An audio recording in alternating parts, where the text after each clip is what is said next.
Hello there guys and welcome to the return of a very popular career mode. You guys have been asking for it for days now and here it is. We've returned and we've revamped a whole new career mode, so I hope you guys are excited for it and welcome to episode 1 of the FIFA 21 Barcelona Youth Career Mode. So the idea then guys, if you are new to the channel and new to this series, is to release all the players older than 23, so anyone 24 and above, we go ahead and release them from the team and then we make do with the players that we've got. You can see Barcelona have got a very good youth academy here, some amazing players that we've got to work with, and then the final aim is to go on and obviously win as many trophies as we can, but also develop these players into amazing players. So if you guys then are happy for the return of this career mode series, we're starting from scratch once again, and this time we're doing it properly. So if you guys are excited, don't forget, go down below, hit the like button on the video. We can hit over 300 likes for the first episode of this career mode, guys. That'd be amazing. And also, if you are new, don't forget, go down below, hit the red subscribe button and also the little bell.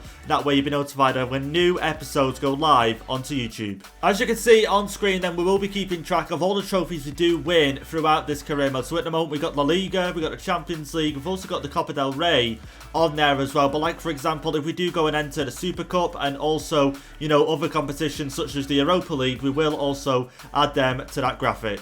Also, in this career mode series, we will be featuring your guys' comments from the previous episode. So don't forget, guys, leave them down below in the comment section, and I'll be sure to get them in the next episode. You can see also on screen, we do have the manager record, which we will keep at the top and keep an eye on. And also we'll have the club stat leaders, which I'll update every episode with the overall highest goal scorer for the club and also the overall highest assister for the club in all competitions. So here you can see then on screen, we're just taking a look at the squad hub and we've got no players over the age of 23. Like I say, I managed to release all of them. I've recalled a few players from loan. For example, Elena here, also along with Todibo. I'm still looking at maybe, you know, recalling a few other players, but they're the two that I've recalled for now into the side. And also I asked the channel on the community tab a vote.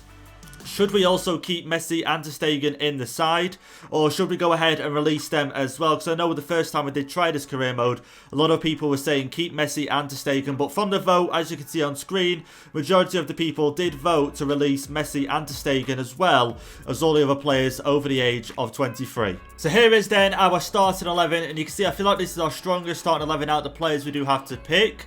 And we've still got Frenkie de Jong in the side, and like I said, I do want to develop him into a CDM. I do feel like he plays really well there. Obviously, we've got Dembele on the right-hand side as well, still in the side. But that's the starting 11. Go down here. Here you can see the bench as well. Some amazing players in this team, guys. And then go down to the reserves. I've still got some decent players on the reserves as well. Fernandez doesn't look too bad of a player. Only 22 as well. So like I say, it's a really small squad now. We got rid of, you know, everyone over that age of 23. Go over here. You can see the formation is going to be the 4-3-3 false 9. Tactics haven't really changed as of yet, so you guys have to help me out down below on the best sort of tactics to choose for the side. And then we'll go to the instructions. So I've changed a few so far. I've got both of the wingers on stay forward and also free roam. Ansu Fati I've got on stay central and getting behind. And then also the left backs and right backs, I've got them on stay back while attacking and overlap. And the centre backs I've just left on stay back while attacking. Frenkie de Jong, I've got cut passing lanes and stay back while attacking. And then the last two, the two centre mids, I've got on stay back while attacking. I'll stay on the edge of the box for Ricky Puig. And then going over to Pedri, I've got get forward on get into the box for the cross. So here is then the shortlist so far for this career mode. And we're starting off with Eric Garcia, obviously rumoured to make the move to Barcelona in real life. Currently at Manchester City. So again, another great player we could purchase to start off this career mode. We've got Simmons as well, currently at PSG. And now, obviously, he formerly was at Barcelona in real life, I think only until 2019 or 2020, when he did make the move to PSG. So we could bring him back to the club, along with Marc Cucurella, who's currently at Getafe. He can play left mid and left back, age 21, Spanish. Now, I do believe his release clause. Okay, you don't have a release clause in this save, but I'm sure the last time I looked, he had like 100 million release clause, but he's valued at 58 million. So we are going to be signing then one of these players in today's episode. Now I would go ahead and sign Eric Garcia to wait and see what you guys think of signing, you know, possibly Xavi Simmons and also Cucurella. But also, like I said, the last time I did this career mode, we went ahead and signed Eric Garcia. So in today's episode, we're going to sign either Xavi Simmons or Cucurella. And the hardest thing then with this career mode, one thing that I will find quite fun to be fair, is the objectives haven't changed, even though we've released all of our, possible best players. Obviously, we still have the likes of Frenkie de Jong and Dembele in the side. But you can see here, the objectives are still the same: to win the Champions League, to win the Copa del Rey, and also to win the La Liga. So we are then going to be sending a scout out to Spain, just because I think it makes it just a little bit better. Of course, Barcelona have got plenty of players. We've got a full team, a bench, and 4 reserves at the moment. And obviously, we can go out and sign players, but at some point, them players are going to need some backup players. And I think the best place to look is in Spain. So let's go ahead and send a scout out there at the moment. We're going to send him out for 9 months. So I'm going to go, I think we're going to go out and look for technically gifted and see what sort of players the scout can bring back. So I was just thinking then, guys, if we do go ahead and pick up Xavi Simons in today's episode, then how would the team work? So obviously, I don't want to bring Xavi Simons in, give him no game time. I still want to get him some game time, but also not just get him game time, other players game time as well in the midfield. Obviously, we've got a laner here as well, Busquets. I want to get him some game time. I do think he can become a very good player for us. He can also play centre-back there as well, which is pretty interesting. I might just try him out there. But anyway, back to the team. So what I'm thinking is maybe try Pedri at centre-forward, and then put Ansu Fati out on the left-hand side, and then Simons can fit here in the midfield along with Riqui Puig and Frenkie de Jong. So here you can see then, guys, you get a pretty much good idea of how this career mode is going to go. It's going to be a very tough one in the pre-season tournament. I simmed all the games and we didn't manage to win any of them. So here you can see then the scout reports have come back then for the players in our shortlist. Eric Garcia, 73 overall. I'd have to offer between 8.2 and 11.4 to sign him. Simons, I'd have to offer between 1.9 and 2.7. And then Cucurella, I'd have to offer between 67.3 and 91 million. That transfer is definitely going to cost us a lot of money to bring him in, but I do want to bring him in and play him in that left back role. So I think to start things off, we're going to go ahead and try and sign Simons from PSG. So we managed to strike a deal then with PSG for 2 million euros to sign him. And it just makes you think, I can't believe they let him go for so little. Obviously, you can look at his overall and his age, but when he can become a world-class player in this game, and they let him go for as little as 2 million euros, it really is surprising. You can see here now, we're into the contract talks. He's on currently 2,000 euros a week. The squad role, sporadic, 5-year contract length, a release clause of 8.3, which they asked for, and then I'm going to offer him a wage of 5,000 and a 50,000 signing on bonus. So let's go ahead and submit that offer and see if Xavi Simons and his agent will agree on this. I'm hoping they will. And yeah, that's a reasonable offer. And there we go, our first signing of the career mode. So here he is then. He is in the team. And let's have a quick walkthrough then of how we're wanting to play with this lineup, with this team. So we're going with Pedri at centre forward. Like I said, I do think he could play that and play a very good role. And if things don't really work out, obviously I could swap him and Ansu Fati round. Worst comes to worst. But I want to try Pedri at centre forward, just because I feel like he could play it. Obviously, shooting isn't the best right now, but he's got a decent dribbling stat there, decent ball control, decent long pass, and pretty decent there short pass as well.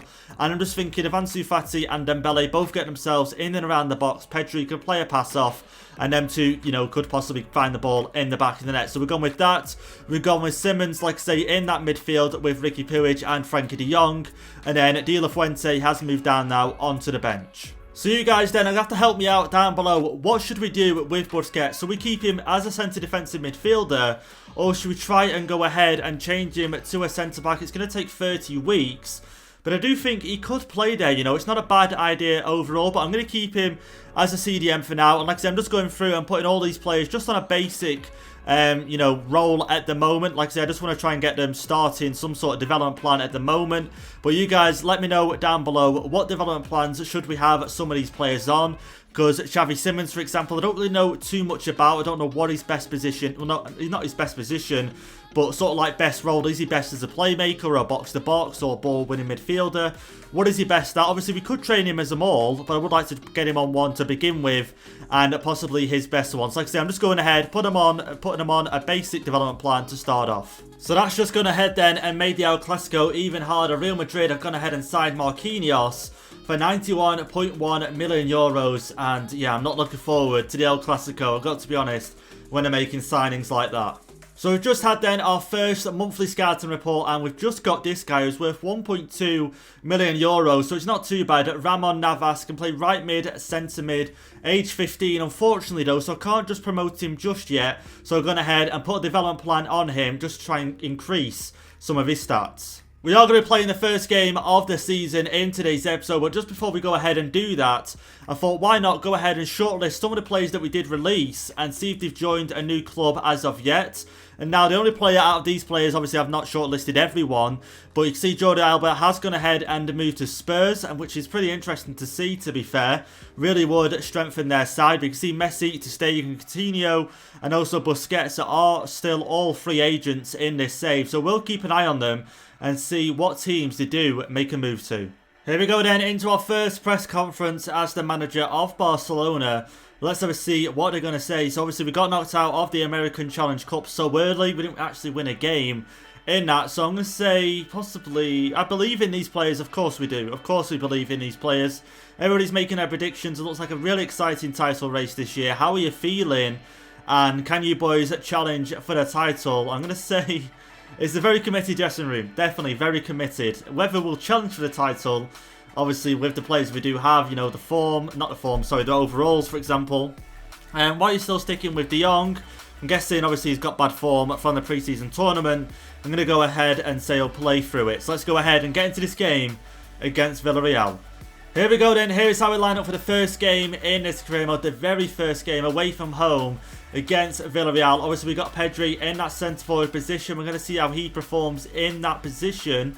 And worst comes to worst, we could always swap him with Ansu Fati at some point in the game if we don't feel like it is working out. Now just before we do get into this game, I want to show you guys the sliders I am using. So we are on ultimate difficulty, and now these are the sliders. So it is Cutsy's sliders. Now he does use them on legendary. We're going to go ahead and use it on ultimate difficulty. Now that's the CPU sliders. Here is our sliders as well. And I've only made two changes to it, and I've upped the sprint speed of the CPU by 1. Like I say, it did start on 52 with Cutsy's sliders, but I've upped it to 53 just to make it just that little bit harder for us. But like I say, without waiting any longer, let's get into this game against Villarreal. Here we are then, lining up for this game against Villarreal, and I'm really excited for this one. I'm happy to get into it, and I just can't wait. I want to see how the players perform. Xavi Simons as well in the lineup for this game. Now you guys have to help me out down below. Now we haven't gone ahead and changed all the boots as of yet. I'm trying to see how many players don't have, you know, any sort of boots. Not no boots on, but you know what I mean. Some decent boots on. Also kit numbers as well. Let me know down below who should be number 7, who should be number 9, all that good stuff. Let me know down below in the comment section. And let's see how Villarreal start this game here. And I thought they'd be a little bit more attacking. Okay, decent ball down. Dest should be able to deal with that, and he doesn't, but it doesn't matter because the ball was loose. Frenkie de Jong now with the pass to Ansu Fati. Pedri looking for him to make a run, but just couldn't release the ball there from Ansu Fati. So I've just remembered as well, our goalkeeper is 66 rated. So, you know, I've signed, you know, obviously Xavi Simons. I could look to possibly bring in a goalkeeper.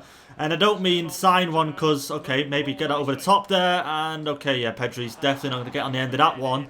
But I don't mean sign the new goalkeeper, maybe in the youth academy. I still want to keep Pena, I think that's how you pronounce his name, Pena, in goal. But I mean, we've only got one goalkeeper at the club, so we definitely need another goalkeeper. Now, if you guys know of any goalkeepers knocking around, you know, obviously in the world of football that used to be at Barcelona, that we could sign in this career mode, let me know down below. But I still want to keep Pena in goal, because it just makes it just that little bit more interesting to play. And when we face, you know, the likes of Real Madrid, having Pena in goal, and okay, he does great there just to receive that one. It's going to make the game a lot more tougher. Oh, here we go. We might get something here now. Header from Ansu Fati to Pedri. Back to Ansu Fati, up towards Pedri now through. Oh, I just couldn't get it towards Dembele there. The pass really wasn't strong enough, and I haven't really been going down the right-hand side with Dembele in this game. Maybe that's something we could maybe start to utilise, because it is still 0-0 in this game. We haven't really had any chances on goal, let's be honest. And here we go, Villarreal now come forward. Todibo sorting that one out. And okay, can you get the pass away? You can. Here we go, Dembele now. Let's just run with Dembele, see how far we can get. Ansu Fati not making a run. And okay, we can get it out wide to him. Back inside. And okay, Dembele, go on. Shoot. There we go, in the back of the net. 41 minutes in, Dembele scores the first goal in this game and in the career mode, and I'm so happy we've still got him in the side. You know, obviously with the age restriction, with this career mode, Dembele just fits in, obviously still 23, And there we go, he scores the first goal in this career mode. Pretty much the 1-2 there with Ansu Fati. And to be fair, I was playing that to Pedri, then to Dembele, because I didn't think he would be able to pass it that far, you know, with enough power behind it. But he did. Got it to Dembele. And Dembele finds the back of the net. And there we go, 1-0 up in this game. Okay, Villarreal might have a decent chance here. The ball is through, and we've not dealt with that. And Villarreal have made it 1-1 so easily. Like, what am I doing? Why am I not closing him down? And I feel like I'm conceding this type of goal too often in this career mode. Let's take a look at the replay here. I should have definitely done a lot better. And that's all down to me. You can see the pass there. And why I'm not, you know, I'm too busy. Can't get my words out. I'm too busy trying to switch players. I should just, you know, stick to one player and try and close him down as fast as I can. And he plays the pass, and there we go. He gets the ball through, past the goalkeeper, and there we go. It's 1-1 now in this game.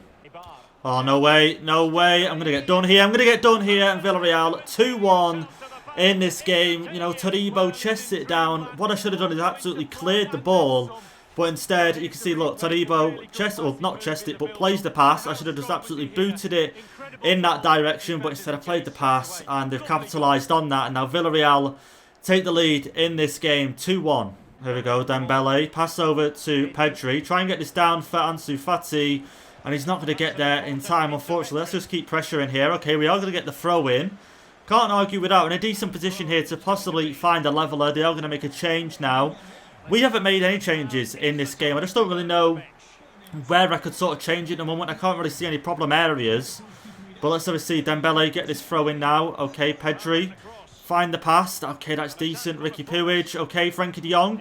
Keep it. Oh, man, I should have shot. I should have shot there or gone for Ansu Fati at least there. And, okay, pressure it. Keep pressuring it. And, okay, go on. Oh, wow. Oh, wow. Okay, 2-2 at Frankie de Jong. 81 minutes in.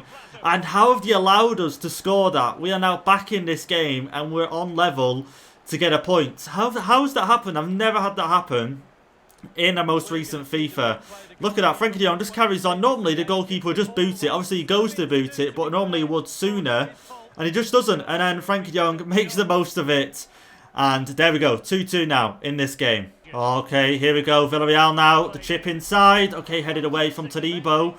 Once again, not fully cleared. Oh, I don't want to drag too many players out of position. No, go on, clear it. Oh my days, they're going to get the corner, I think. I think they're going to get the corner here.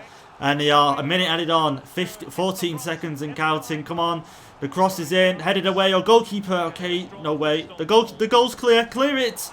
Oh my god, just get it cleared. Just get it cleared, lads. And there we go, 2-2 in this game against Villarreal. Unai Emery's team almost coming close to a winner there at the end. But we do get a point away from home in our first game of the season. Just taking a look then at these match facts after the game, and by looking at them you'd think we were the CPU. 38% of the possession, two shots on target and 2 goals as well. That's normally something you see from the CPU. But yeah, to be fair, looking at the possession stats as well, and, you know, just maybe pass accuracy 85%, we were quite lucky to walk away with a draw here. So we do then have a player chat after that first game against Villarreal, this time from Pedri, and basically saying, obviously, he's heard about the position that we've been playing him in. Not heard about it, but he knows people have been talking about the position we're playing him in. But he's happy to play there or any position as long as he's part of the plan. I'm going to say, you'll do for me, but you guys let me know down below, is playing Pedri in centre forward a good idea? So here is then, guys, the league table, and like I say, it's early days to start predicting anything at the moment, but you can see there, Atletico Madrid and Real Madrid both winning their first game of the season. Here is then as well our Champions League group, and it's going to be very interesting to see how we do get on against the likes of Juventus and Dynamo Kiev with the team we have got. So there we go then, guys, that's going to be it for the first episode of this career mode. I hope you guys did enjoy it. And now, like I said, I did try this career mode a few weeks ago. Well, I say weeks, it's probably more like a few days / a week ago. We did do this career mode, and like I said, I really was enjoying it. But I think one of the things that I sort of failed to do was release all the players. My idea was to sort of, you know, introduce a lot of the youth players, but then also sell a lot of older players as we go on. Whereas with this one, I much prefer to just release all the older players and get started with this youth team straight away. So I hope you guys are excited for it. And if you are, leave a like down below on the video. Hit the subscribe button if you are new. And I'll catch you guys in the next episode.